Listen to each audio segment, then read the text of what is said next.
Hello. Hello. Yeah. Am I talking to Dharmendra? Yeah. Yeah, hi. It's Gopal here from CISCO. Yeah. So, I'll quickly start with core Java. Yeah. Okay. So, what is the immutable class? See, immutable class means the class, if you create the object of that class, then contents, a state of the object cannot be modified. For example, Okay. a string class. A string class is immutable class. So when we create the object, a string object with some data, then we cannot modify the contents of that object. So if this facility is supported by any class, we can say that class is immutable class. Okay. So, how will you make sure that, I'll put it in another way. Like, how will you create an immutable class? Yeah, how to write custom immutable class. This is your question, alright? Yes. Yeah, so see, suppose I have employee class with ID, integer ID and a string as name. Okay? So this class I will make immutable, correct? So yeah, first I will declare class as final so that subclass would not modify the data. Second, all the variables of the class I will make private and final. So it should not be accessed from outside the class, and final means only one time we can modify the data. We'll write the constructor to update the state of that data, and we'll write getter method if you want to access outside, but we will not place any setter method inside the class. Okay. So that we can guarantee that class is immutable. So, okay, that's fine. So, okay, consider I have a list of employees. Yeah. Okay, employee class contains employee name, age, date of birth, and all other fields. Yeah. Okay. I want to sort it by employee name and employee age. Okay. You want to sort by employee name and employee EID. Age. Employee age. Okay. Like age is what? It is data object or what it is? Yeah, it's an integer object. Integer. Okay. Yeah. So we are storing collection of employee object into array list. We can say Collection of employee object, list of employee we are storing. Yes. Yeah. Now your question is how to sort by employee ID and employee name or employee age, whatever. Yes. Yeah. So what we will do, we will write two separate comparator class. We can take a class employee comparator by implementing java.util.comparator interface. And if you want, you can use generic concept. And generally we will use generics. And then what we will do, we will override compare to method, which takes two object as a parameter. If you are using generics means directly you can pass that type of value. In comparator method, we will access first employee object. We will typecast that. If you are not using generics, you need to typecast in compare method, and then you need to get the s name or employee name, and then we will call s1 dot compare to s1 s2. So and to sort that we will call collections dot. In collections class they have given sort method. It takes two parameters. First is the list object, second is your comparator subclass object, so that you can call, and it will sort as per name. If you want as per age also, to write one more comparator class by implementing comparator interface. Again override the compare method and write the logic to sort that. In the case of integer, we can use simply minus. We can return employee1 dot age minus employee2 dot age. That's it. Okay. So, as you said, right, we should have two comparators, and we need to pass to the collection dot sort, right? Yeah. Suppose that so basically it will sort either by name or age, right? Yeah. So, but I'm looking suppose if you have a query select all employees. Okay, select all from employees where you put a order by name and comma age. Right? Yeah, so it will order by both name as well as age. Right? How it Same logic I want. No. Sorry? Using two field, how we can sort at a time? Either we have to sort by name or we have to sort by age. No, it won't sort by both. Both If you how? put a order by both? No, how it is possible? Both how we can sort? Suppose we have employee starting with name A, and there is then their age is 99. Second employee is starting with name B, but age is suppose 16 only. So how it will sort with both the fields? Suppose like if you are belongs to like employee name and employee department, Yeah. consider. Yeah. Right? So if you sort it by employee name as well as the employment department, so how it will be sorted? So it will sort according to, right, employee name and department. Yeah, department means what is there? Like a department, see, generally we will sort based on value or we will sort based on alphabets. Either value, if it is a primitive or if it is a string, we will go for alphabets, alphabetical No, sorting. sometimes that grouping will happen, right? Now second is used for grouping. Yeah. Department and name, right? So it will put the ascending order, then it will sort the department. Yeah. So similarly, forget about the age, think about the department. Okay. I'm sorting by both, like order by name and department. Okay. Order by. Yeah. Okay. Same concept I want to put it in the Java. Yeah. So what is the logic you are going to write? At a time, both the fields you want to sort. Yes.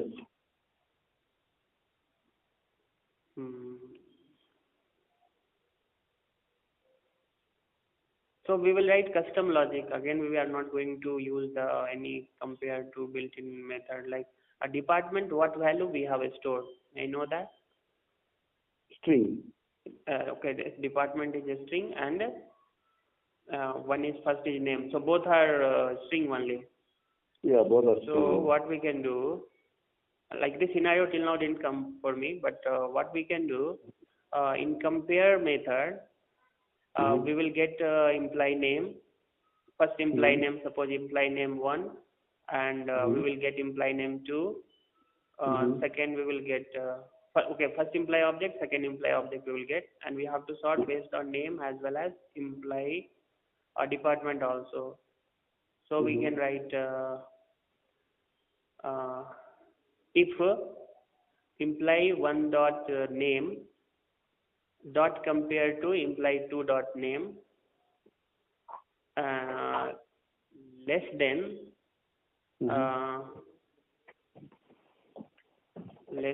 we can call employee 1 dot department dot compare to employee 2 dot department, then return less than is there, return some negative value, and then we will use else if. In else if we can write the same thing again. We will use greater than symbol. Here we will return some positive value.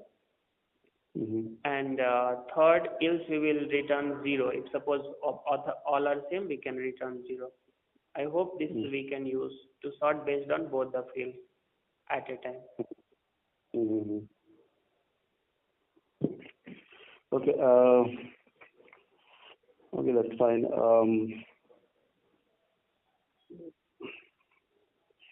Okay, like so, what is the difference between hash set and linked hash set? See, hash set and linked hash set, you can say only one difference is there. In hash set, data will be stored based on hash code value of the object. You can call it as random order. We can't say that whatever order we are storing, in the same order it will not be stored. And hash set internally using index representation. So searching will be faster. If you are accessing the data more frequently, then we can go for hash set. Linked hash set, data will be stored in the same order added by the user. And linked hash set internally using node data structure. So when you have a requirement to perform insert delete operation, then hash set is not good. We will go for linked hash set. So this is the main difference. Okay. So, and is there any collection where you can store key value pair and the key has to be in sorted order? Yeah, it is tree map. Suppose if I add the employee object to the tree map. Yeah. So what would be the sorting? Employee object, if you are adding directly, it will give you class cast exception. Okay. So what you have to do, if you want to add the employee object, then your employee class, key must be comparable object. Whenever you are inserting any key inside the tree map, that key must be comparable. So imply class has to implement comparable interface. It has to override compare to method, and in that it has to return difference of any field like imply ID or imply name or whatever. So it will give you the natural sorting order. If you want to, like if you want based on name other, then you write separate comparator class, and while creating tree map object, you pass that comparator subclass object. Okay. So have you worked on multi-threading? Yeah, I worked. So what is the difference between wait and sleep? Yeah, see, wait is the instance method of object class, java.lang.object class. It has three overloaded methods: wait without any parameter, wait with long millisecond as a parameter, wait with long millisecond, and integer nanosecond as a parameter. Now, sleep is the static method of thread class. It has only two overloaded methods: sleep with long as a parameter, sleep with long comma int as a parameter. So this is about the method signature. As per the work, sleep method is used to pause the execution of thread for a specified amount of time. If you are using wait also for long or long integer, then it will also perform the same task. But main difference will come when you are using in synchronized context. Suppose if your method is synchronized, and in that method, in the run method or whatever M1 method is there, if you are calling sleep method and wait method, then actual difference will come. What will happen when you call the sleep method on running thread, then thread will go to sleep state and it will not release the lock of object. But in the case of wait method, thread will go to wait state and immediately it will release the object lock. So that is why wait method is responsible to release the lock of an object. So that is why we have to call wait method from synchronized context only. But sleep method can be called from non-synchronized context also. Okay. What are the bean scopes available in Spring? Yeah, Spring bean scopes are it is singleton and prototype. It is request, it is session, and one more is there global session. 5 scopes are there. Okay. So what is the difference between a singleton and a global session? See, global session generally we will not use in this normal Spring. It will be used in portlet web application. So there I didn't work. So about the singleton, prototype, request, session, I know. So what is the difference between prototype and request? Prototype and request. See, request generally will be used in the case of when you are developing application through Spring MVC. Request means what? Bean object will be created and that will be placed into your request object. So that can be accessed in the same request before flushing the response to the client. Singleton means what? Singleton is the default scope of Bean. In that what will happen? It will follow lazy loading. It will follow aggressive loading. Means at the time of Spring container startup, it will create the Bean object and that will be served whenever you call the getBean method. So only one object will be created and that will be reused again and again. Okay. Only one object. Okay. Now, what is the difference between prototype and this one request? Prototype and request. Yes. Prototype will follow lazy loading. How many times you are calling the getBean method, one new object will be created and that will be returned. Okay. And in the case of request,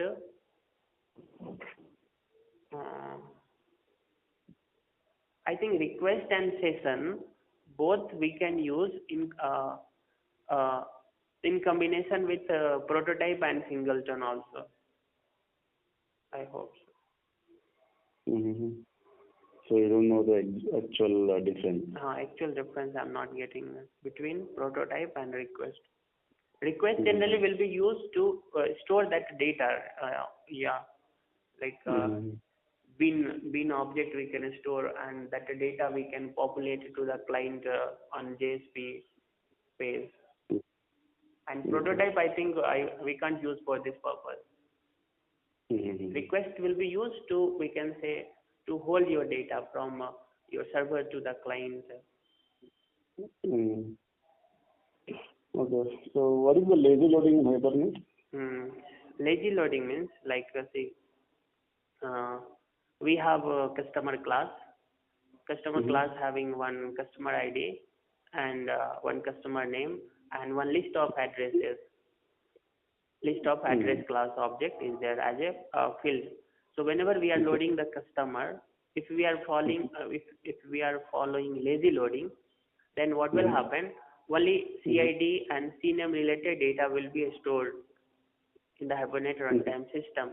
Whenever we will call get address method, customer.getAddress, then it will take the data for that address is related. Or if you are following any inheritance mapping, then whenever you are loading superclass, then it will not load all the subclass related objects. Whenever you require, that time it will return through proxy object. Okay. What is the cascade attribute? Cascade attribute will be used if you are like, suppose if you have parent-child relationship, one table we have that contains primary key and another table which contains foreign key. So suppose if you are deleting the record or updating the record of parent table, suppose you are deleting one record from the parent table. Suppose employee is there some address related information we have stored in address table. So if I am deleting the data from the employee table first, I have to delete that data from the address table related data. In place of that, we can instruct the Hibernate runtime system. You do it automatically. Whenever I perform the updation on main table, you perform the related operation on child table automatically. So for that purpose, we can use cascade. So what are the values for cascade? Cascade none is there, cascade read is there, cascade read write is there. Okay. Okay, Dharmendra. So I'm done. So do you have any questions? Yeah, like if I got selected, what type of project we have to work upon, and what are the next round of interview I have to attend? Okay, so if you are selected, there will be one more round of interview. Okay. Face to face. Yeah. So that there will be a managerial round. Yeah. So okay, sure. Thank you, Dharmendra. Okay. Bye. Good night. Okay, good night.